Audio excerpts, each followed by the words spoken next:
Thank you for tuning in, Croasdaile Village. We're joined today by Rebecca Marion, our Associate Executive Director. Thank you, Dion. It's great to be here.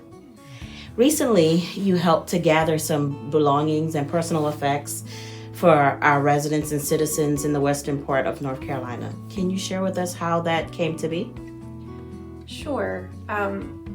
In September, when Hurricane Helene hit, it was a devastating time for North Carolina.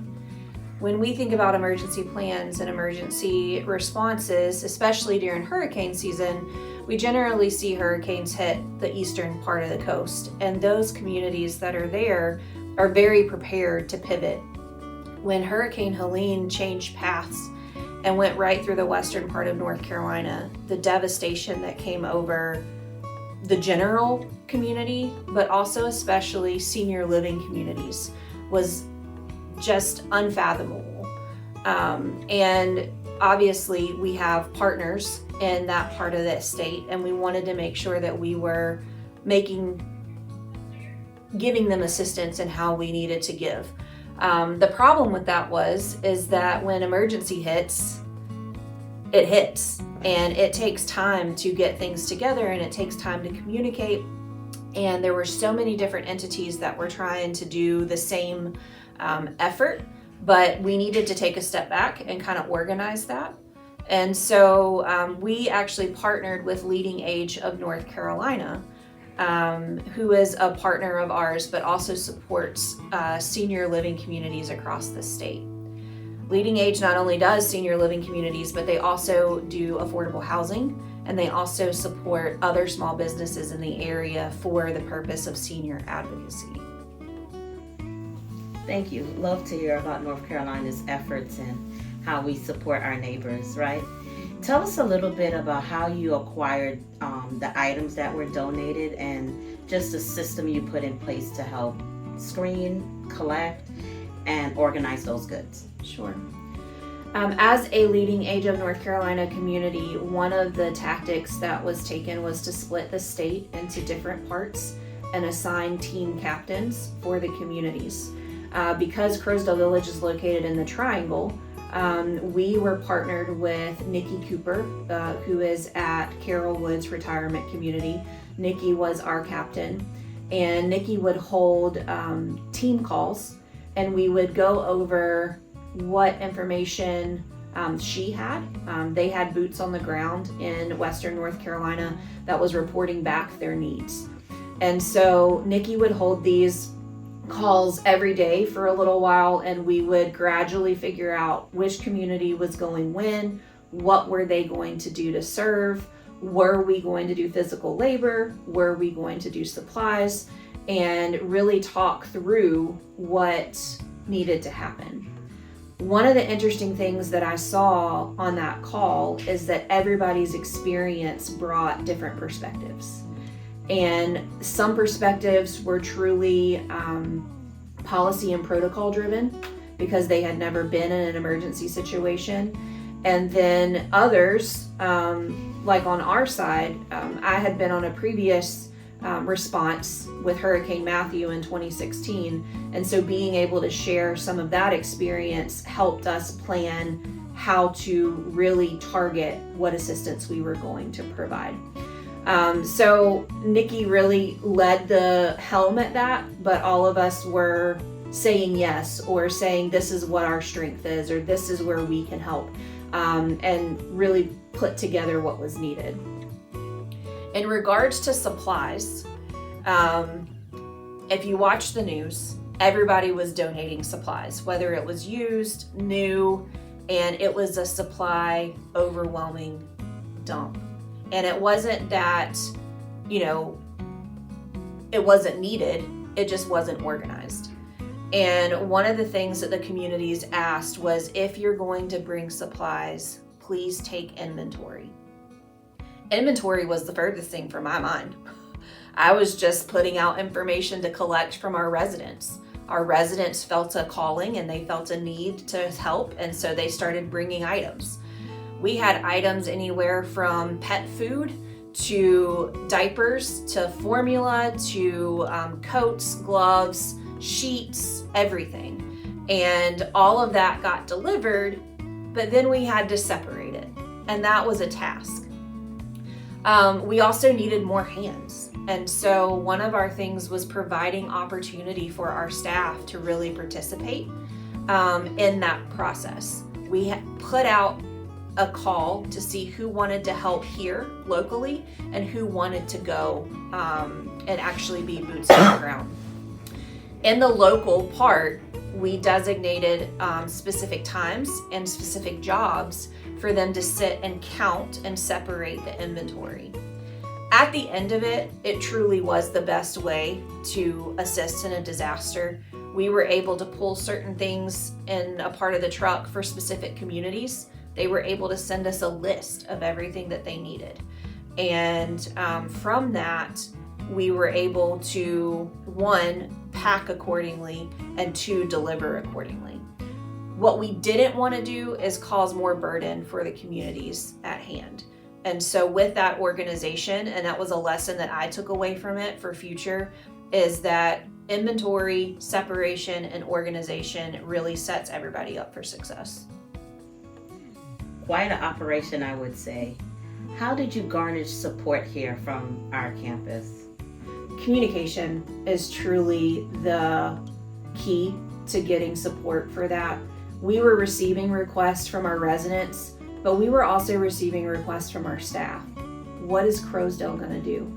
How can we help? What is needed? And so one of the communication pathways that we use with our team members here is video communication. And so I had taken some of the details from the call with the other communities and really laid out the opportunity for our staff.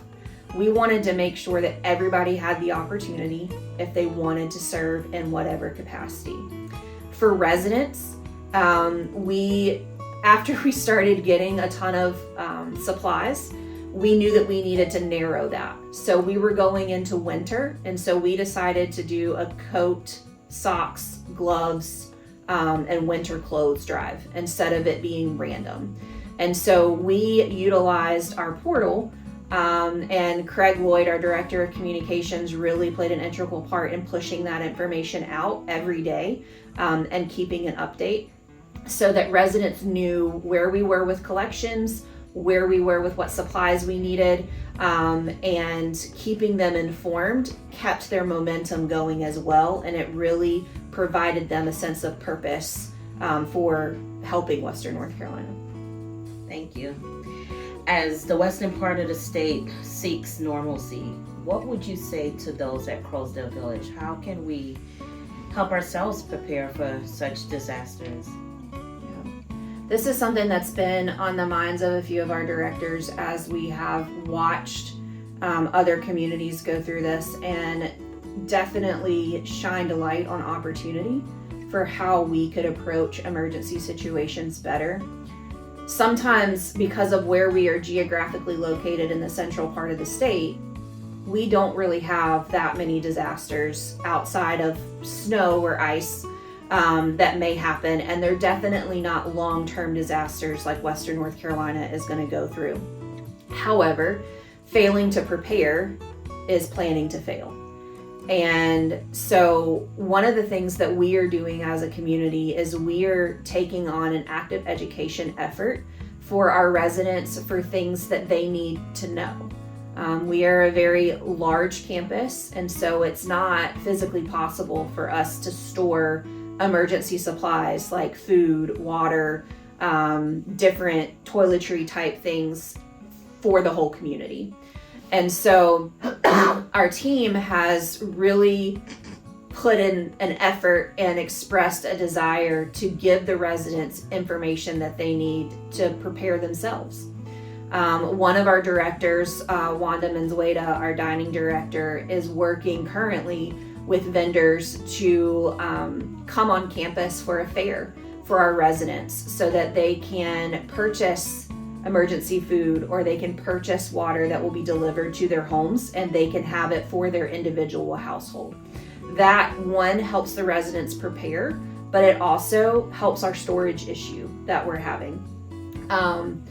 at the end of the day, whether our residents are independent or they're visitors or whatever, they are going to want us to provide. And so in order for us to get over that barrier, we are going to equip our residents with the information that they need and the supplies that they need so that they are prepared in that emergency. It never is going to happen to you. That is what everybody says. And then when it happens, everybody is in panic. And it's just a natural human reaction when that happens. And all we can do is the best that we can do, whether that be through education, through resource management, or through answering questions. And so I think the lesson that Croasdaile Village took away from this is that we need to be a little bit more proactive, and we need to put that in the forefront and partner with our team members and our residents. We talk a lot about resident provision, but it takes a lot of team members to make a community run. And even though the residents in Western North Carolina had the care that they needed when our team responded, those team members were staying 24/7. And then when they went home, they were going home to nothing. And so when we have disasters like this happen, we have to look at everybody that's affected. And so one of the other things that we are looking at is what is our team member support bandwidth, and what does that look like for us in the plan? Emergency plans are always built towards communities, and they're built towards residents. There's not a whole lot that talks about provision for team members, whether that is employee assistant programs for counseling after they've gone through a disaster. There's supplies for them. There is childcare for them. All of those. If we didn't have our teams, then we wouldn't be able to take care of our residents. So if there's one lesson that I feel like I've taken away, it's that when we look at a problem, that we need to expand our view and how we're going to approach that and include everybody that is part of our plan. We have team member staffing plans in our emergency plan, but we don't think about team members outside of the workforce. And so I think that's one of the lessons that I've kind of taken away, and one that I hope that we can put in place so that if that does happen, that we can support our teams on and off the field. Rebecca, thank you for joining us and for your efforts in getting supplies and assistance to Western North Carolina. Absolutely. Thank you for having me. Greetings, Croasdaile Village. We're sitting here in the Nook, and we're joined by Lori Leathers. Welcome, Lori. Thank you. We are really happy to have you and to hear about your experience in serving the residents in the western part of North Carolina. Yeah. But why don't you start first by telling us a bit about your role here at Croasdaile Village? So I'm one of the independent living navigators here at Croasdaile. I'm a social worker, and so basically what I do is I assist the residents with connecting to different services here in the community, as well as services outside of the community, assist them with transitioning to different levels of care, and just there as a support for the residents. And thank you for your service here. And recently, those efforts have taken you just beyond the Croasdaile perimeter. Tell us about your experience going to the western part. You guys went to Asheville in delivering goods to our neighbors. So, first of all, I was very interested in doing something. I really wanted to volunteer and do something to help Western North Carolina. And so I was really happy to hear that Croasdaile had an opportunity for me to actually have boots on the ground to do something to help that community.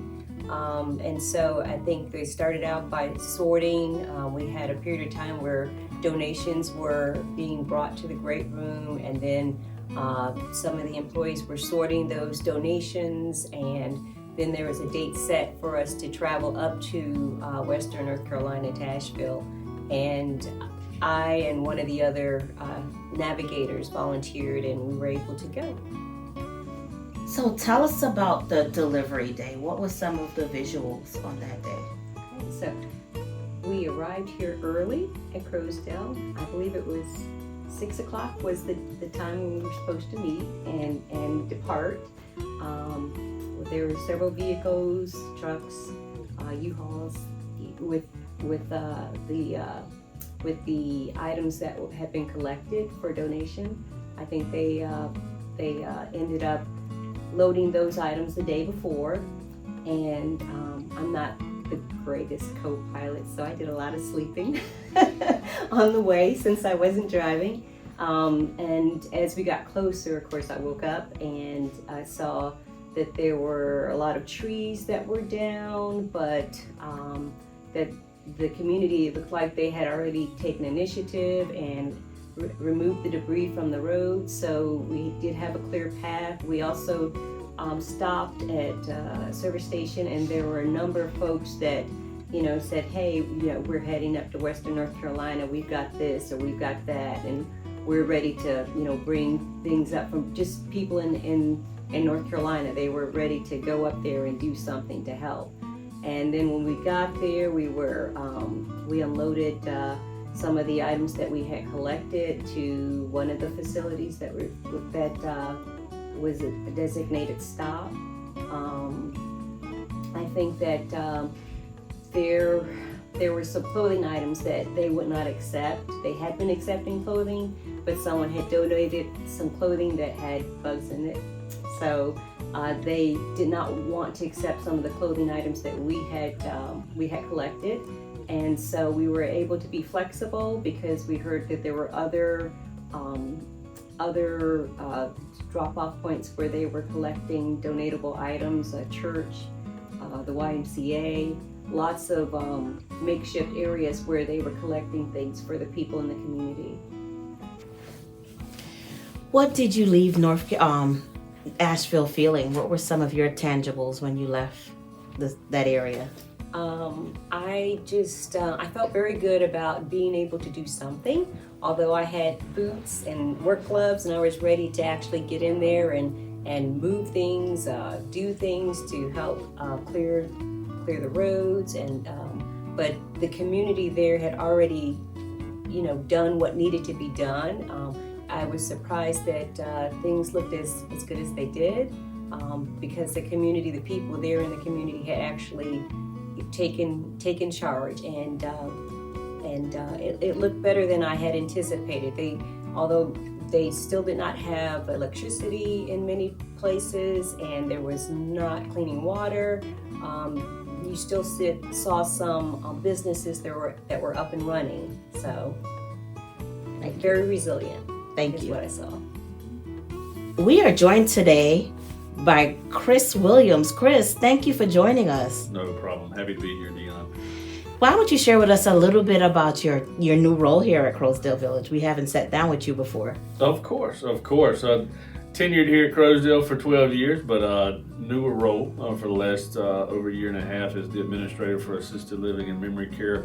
Get the wonderful opportunity to work and oversee the care and daily help of about 64 residents here at Croasdaile, with a wonderful team that does it day in and day out.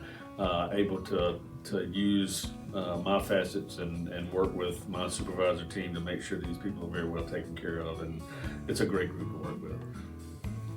Caring is definitely what we do, and recently you had the opportunity to take your care outside of the Croasdaile walls. Tell us a little bit about your journey to Asheville. Definitely. I am kind of that guy that I would rather put on a dirty shirt and dirty pants and put some gloves on and physically, manually help out people in need versus just sending a check. Being there in person, being there and helping out those people that have to have it in that moment. Croasdaile put together a great opportunity for us to, between manpower and donations and supplies, head up to Asheville with one great group of about 6-7 of us. We were able to leave very early in the morning, and we saw a ton of people dedicated and bringing supplies as we went up. We did go to a leading age building to begin with, which was an assisted living group home. We were able to stop there and donate some of the supplies that we had. After that, we were able to go to a very large church that was accepting a lot of supplies, and that's where we did stop and spend a lot of time working with those people, like even in the moment. There were folks in need that were there needing things, and we were bringing in, and they were kind of grabbing right back out. So you could see just in that moment how we were helping them out. We then went to actually a UMRH building, and they had just opened up the access to them. And there was FEMA there cutting trees, which we had taken several chainsaws with us. Didn't have the opportunity to jump out and sweat and get dirty like I had planned, but they did take a lot of our supplies as well. Really opened my eyes on a city of that size not having electricity in that moment. So many water tankers there because there was not running water because some mains had broken with the flooding. But just a municipality of that size having to go through all that. But there were a lot of people there.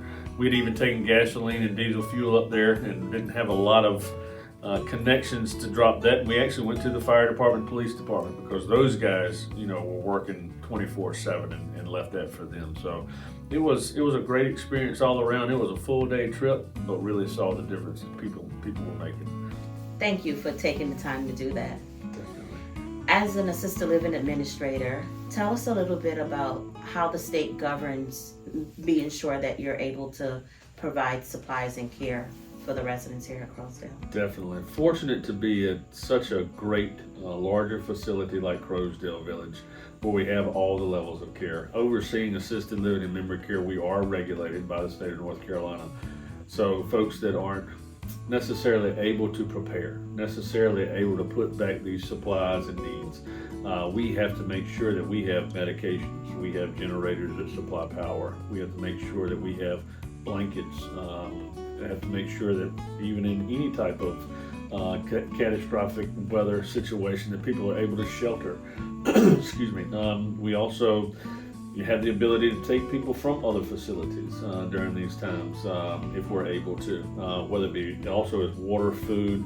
We have to have all those supplies, medications on hand if those things take place. And I'm happy and very fortunate to be associated with a group and a facility that puts that upmost when it comes to care for these folks. Thank you again. You're welcome. Roger, tell us about your experience there. Well, on October 11th, we left at 6 a.m. roughly with 2 pickup trucks, a trailer, and a U-Haul. The U-Haul was packed to the gills with donations that came from Croasdaile. One of the pickup trucks had water, chainsaws, fuel, and stuff in the back for those. My truck and trailer, we were actually empty. We drove up to Winston-Salem and picked up items from another facility that wasn't able to make the trip, take it. We packed my trailer full, which means the team split up. We split up and they went up the road, and then we caught up with them. We went to Asheville. The first place we stopped at, we unloaded, and there were items that we could not leave there. They connected us with a church. We went to the church and started unloading there. From there, we split again, and I ended up going to another facility to deliver the items that we had in the back of my trailer. We got there, they couldn't take everything. They said, go back to such and such. And so we went back to, I want to say it was United Way that had a station that was collecting. And so we unloaded items there for them to take. But we saw, everybody talks about everything being divided. Well, in North Carolina, when it hits the fan, we all came together. And the community up there came together and had roads passable so we could get supplies in, they could get emergency, people in and out. It was just a great thing to see, even though all the devastation that had taken place, actually you saw before Asheville and in Asheville. Thank you for that. Yeah. What is your takeaway from your experience? It's just great to see people helping people. Yeah. You know, I went back the following weekend and kind of got off the beaten path and saw the real devastation. But in seeing that, you still saw, for instance, the Harley shop at Swananoa was a drop-off point. It was packed. The parking lot was full of goods. They even had a heliport set up out back, had a helicopter so they could drop items further up in the mountains and stuff in remote locations that roads were still blocked. There was places we tried to go, roads were still blocked, they wouldn't let you go, but you still saw people helping people that they didn't even know. You know, and that was the greatest thing I got out of that. Well, Roger, we're grateful for your service here at Croasdaile, and we're particularly grateful for the care and the experience that you all had in the western part of the state. Thank you. Thank you. Greetings, Croasdaile Village. We're joined today by our Executive Director, Ms. Heather March. Heather, thank you for joining us. Thank you for having me. So I understand that you led the charge with a group of Croasdaile Village associates and headed to the western part of the state. Tell us a little bit about your distribution efforts. It was a system, a very well-organized system. We had individuals in the inside where the supplies were, and they were organizing and marking donations. And then we had another team on the outside loading the trucks and dividing them by the communities that we were going to. Tell us a little bit about the feel of the state. What kind of emotional connections did you make with the folks there? It was a very humbling and rewarding experience. We had the regular communities that we went to, and then when they no longer needed supplies, we took supplies to a local church. And I got to meet a family there, a single mom, and she had 4 kids. And I was able to help her directly. I took stuff to her car for her, and from everything from baby formula to a blanket that her older daughter wanted. Share with us how you prepared those who were traveling with you for what they may see. The morning that we went to the western part of the state, we left around 6, so we all kind of started gathering around 5:30. And I was trying to give them a heads up about emotionally what they could see, and how the emotions that they may have may affect whether they wanted to go or go further into what we were going into. And not knowing what we were going to have in front of us, whether it was you might see bodies at some point, and fortunately the team did not have to see that. But I had to make sure they were prepared for that. And there were also some employees who chose not to go because I couldn't tell them what they were going to see. But the team that we took was phenomenal, and they took everything and just kept moving on. And their goal was to help everybody, and that's what we did. Tell us why, as a leader, it was important for you to be a part of this initiative. I felt like we needed to help as much as we could, because those communities and our community in general would have helped us if something would have happened here. So I felt like it was just a calling. Would you say it was neighbors helping neighbors? Yes. On the way there, we saw a lot of caravans, from Hummers to motorcycles to different police cars. We saw a lot of efforts being sent to that side of the state from other counties around the state. So that was very helpful to see, because we didn't know what we were going into. Yeah. It must have been quite a task to rally the troops to get donations. How did you go about doing that? It happened quickly, but I was very proud of our employees and our residents. Our residents pulled together so many resources and donations within just a couple of days. And just to see those efforts and how much they cared, I was proud to be part of the community. NC Strong. Yeah. Tell us about your parting words or your emotional connection, just reflecting on your travels there. We had an opportunity that not everyone gets, and not everyone could do. We had a lot of communities on the eastern coast that donated funds towards the relief efforts, but they needed immediate supplies, and that's where we came in, and we were very happy to do that. We even stopped at another community on the way there and picked up additional donations, and it was very humbling but yet rewarding, as I mentioned, to see what everyone was able to pull together on such a short notice, and even before other community people could help them, we were there. Heather, as we embark on this season of giving, we thank you for your charge, as well as the other team members who participated and the residents who took charge in order to collect donations. We thank you for your service. Thank you very much. Very proud to be part of the community.